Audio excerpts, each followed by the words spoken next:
One of the great benefits of going to the cross is seeing contrasts. A contrast between something that is pure and something that's not pure. Something that is good and something that is not good. Those type of contrasts, a difference, a noticeable difference. It's not always good and bad. But that's what I'm thinking about in this particular situation. And what I'm wanting to talk about is the contrast between our thinking and God's thinking.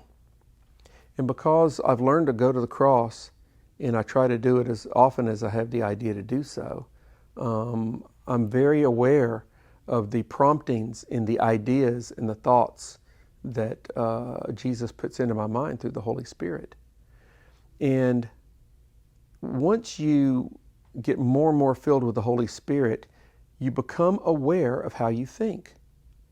You pay more attention to it. You understand the words you typically use in your mind. You understand the triggers, the things that make you irritated, that make you mad, that make you happy, that fulfill you, the things that repulse you, or the things that attract you. You're much more aware of those things. And at the same time, you're aware of your sinful nature. And when God reveals your sinful nature to you, it's one of the most horrific things you can imagine. Because when He does that, you realize that within you lies the same propensities that's in the most evil and disgusting people out there. For whatever reason, they've just acted on all of that, and you've not. But it's to have that contrast in thinking, to understand God's holy thoughts and ideas. When He gives me an impression in a certain circumstance that's very different than one I'm going to come up with, I then have freedom to act in a whole new way because He's giving me His attitude. He's giving me His opinion about a certain matter.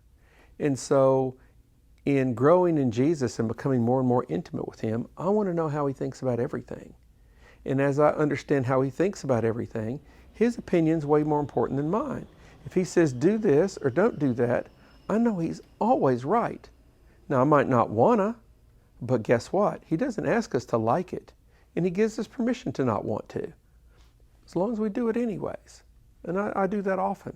There's certain things He has me do I don't really want to do, but I know it came from Him, and I know that's the wise thing to do. Does it always turn out the way I think? No, it does not. Does it matter? No, it does not. It would matter to me. It doesn't matter to Jesus in me. And so it's a very, very different thinking dynamic, a decision-making dynamic, a reaction dynamic when Jesus is in me as my Lord. I want Him in charge. He knows all the facts. He interprets them correctly. He knows the perfect solution to whatever situation I'm in, and He knows the future. I want to go with Him. I don't know any of those things. I don't want to go with me. I'm not that smart. But if you still want to be in charge in your life, and that's not appealing to you, it's only because you haven't been to the cross. Go to the cross, that changes.